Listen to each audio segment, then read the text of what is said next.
dan ambil cermin kecil. Lalu menggunakan 1 sendok. Hancurkan cermin itu. Memilih 1 persegi di tengah. Lalu bungkus pecahan kaca yang tersisa. Dan buang ke toilet. Lalu di luar ada suara buka pintu. Sipir tiba-tiba masuk. Dia juga bereaksi sangat cepat. Segera memasukkan potongan cermin ke dalam mulutnya. Sipir mulai memeriksa. Cek semua badan. Dan memeriksa orang terakhir ini. Kertas yang di dalam toilet bisa terungkap. Saat itu pria ini tarik tali di luar. Kertas itu langsung hilang. Sipir bergegas keluar. Apa yang Anda sedang lakukan? Saya hanya ingin coba sekali saja. Mereka berdua tidak terlalu banyak pikiran lalu masuk ke dalam untuk terus memeriksa. Makanan dibuang ke lantai. Ini adalah kerjaan sehari-hari punya sipir. Tujuan utamanya adalah untuk mencegah orang melarikan diri. Untungnya persiapkan dengan baik. Setelah sipir pergi, dia melanjutkan pekerjaannya. Ambil gosok gigi lalu taruh pecahan cermin tadi di atasnya. Lalu ikat dengan tali. Seperti itu, senjata pelarian penjara selesai. Kamera. Lewat lubang kecil ini. Bisa lihat semua gerakan di luar. Bekerja di penjara adalah sukarela. Dan tujuannya adalah untuk menggali lubang di bawah tumpukan kertas ini. Karena ingin menutupi suara menggali lubang. Mereka suruh tetangga untuk hancurkan toiletnya. Seperti itu akan ada suara perbaiki toiletnya. Untuk meredam suara menggali lubang. Mereka siapkan 1 tali. Untuk mengirim rokok dan alkohol buat tetangga di sebelah. Untuk berterima kasih. Lanjutkan rencana pelarian penjara. Mereka mengambil paku dari tempat tidur. Gunakan pena untuk mendapatkan kait pintu. Seperti itu menyelesaikan senjata pelarian penjara berikutnya. Alat serut. Tarik tumpukan kertas ini dari meja. Lalu ketok ke bawah. Saat itu mereka melihat sipir datang. Panik, langsung hentikan kerjaan mereka. Siapa sangka dia tidak takut. Karena dia tahu di sebelah sedang memperbaiki toilet. Seperti apa yang dia katakan. Sipir tidak tahu apa-apa. Seperti itu mereka bergiliran menggali lubang. Setiap orang menggali sedikit. Tidak lama kemudian sudah menjadi 1 lubang besar. Lalu nyalakan api dan buang ke bawah. Lihat ke bawah. Meskipun mereka tidak tahu lubang itu akan arahkan kemana. Malam itu mereka masih memutuskan untuk turun dan melihat. Memeriksa lubang itu. Mereka menggunakan potongan kertas untuk memasukkannya ke dalam selimut. Lalu ikat dengan handuk. Seperti itu pura-pura ada manusia di dalam selimut. Mereka berdua berdiri di dekat dinding. Ketika sipir datang untuk memeriksa tawanan. Teman menarik tali di selimut membuat gerakan seperti seseorang sedang berbaring di dalamnya. Berhasil untuk menipu sipir. Mereka mengambil sendok untuk melepas sekrup di atas meja. Lengkapi senjata pelarian penjara ketiga. Mata gergaji. 2 teman pergi ke bawah lubang itu. Dan orang di atas akan tutup lubang itu. Lalu gunakan lanyard untuk mengikat kaki.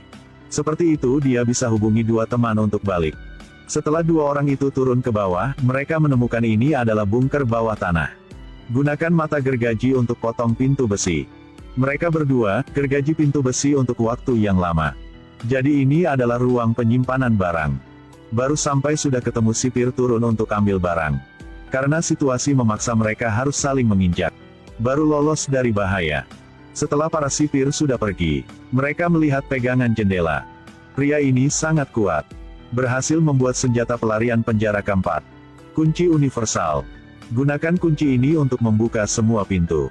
Mereka berjalan lama. Akhirnya menemukan 1 saluran pembuangan. Tapi kunci ini tidak berfungsi sama pintu itu. Kunci tidak cocok. Mereka harus mencari jalan lain.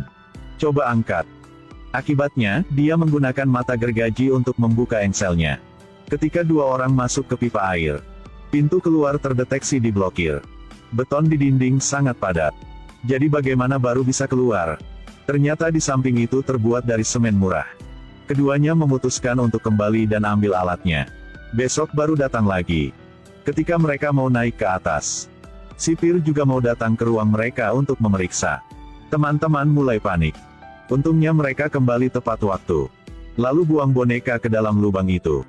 Dan tutup dengan kertasnya. Setelah selesai sipir juga mau masuk. Mereka sedang tidur di dalam selimut. Lalu mereka diskusi, cara ini tidak baik. Bagaimana cara mendapatkan jam tangan? Tidak punya jam sangat mudah untuk ditangkap. Jadi mereka harus bisa membuat sebuah jam. Satu orang dari mereka datang ke ruang klinik untuk suntik. Melihat di meja ada satu vas kecil. Ketika dokter tidak memperhatikan, mencuri vas itu dan memasukkan ke dalam handuk dia. Saat balik ke kamar, dia juga mengambil 2 genggam pasir. Dan ketika sipir sedang memeriksa, berbohong tentang menggunakan pasir untuk mencuci piring. Baru bisa melewati masalah ini. Seperti itu. Mereka kerjasama dan hasilkan 4 senjata melari penjara. Ini adalah jam pasir. Setelah coba berapa kali, jika pasir di atas habis berarti sudah setengah jam. Lalu rencana dimulai lagi. Saat di saluran pembuangan ambil berapa potongan kayu. Untuk membuat jembatan kecil di bawah air.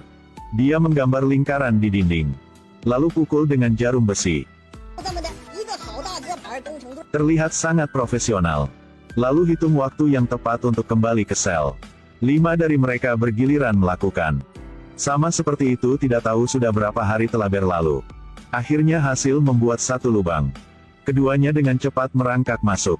Berpakaian dan melompat. Kemudian menemukan jalan keluar. Kemudian mereka melihat mobil yang sudah lama tidak bisa lihat. Saat pulang, mereka sangat senang. Dan memutuskan aksi malam ini. Bercukur bersih. Lap sepatu sampai bersinar. Sisir rambut. Pasang kembali dasinya. Ketika mematikan lampu dan pergi tidur, sipir sedang berpatroli. Mereka dengan cepat berbaring di selimut. Benar saja, sipir penjara tidak menemukan apa-apa. Kakak paling tua mencium berkata selamat tinggal. Kemudian tarik keluar tumpukan kertas dan bersiap untuk turun ke lubang. Tapi kemudian narapidana menyadari ada sesuatu yang salah. Segera putar cermin untuk melihat. Di depan ada sekelompok penjaga berdiri. Dia terkejut. Lalu sipir langsung masuk ke dalam. Semua dibawa keluar. Dan saat itu pria kulit putih muncul. Narapidana memberi dia kalimat yang aneh. Manusia malang. Lalu pria putih itu dibawa ke satu ruangan. Sebenarnya pengkhianat itu bukan dia. Dia hanya boneka punya sipir saja. Pengkhianat sebenarnya adalah detektif ini. Jadi, dari suara pahat yang begitu keras, sipir memberi orang untuk bekerja sama. Jelas tidak bisa membawa alat ke dalam sel. Tapi dengan detektif ini sangat mudah. Aku ingin membuat puisi. Rencana pelarian penjara ini untuk tujuan promosi untuk mendapatkan banyak uang. Semuanya tampak begitu sederhana, tapi tidak. Sudah mengganggu waktunya, terima kasih, sampai jumpa.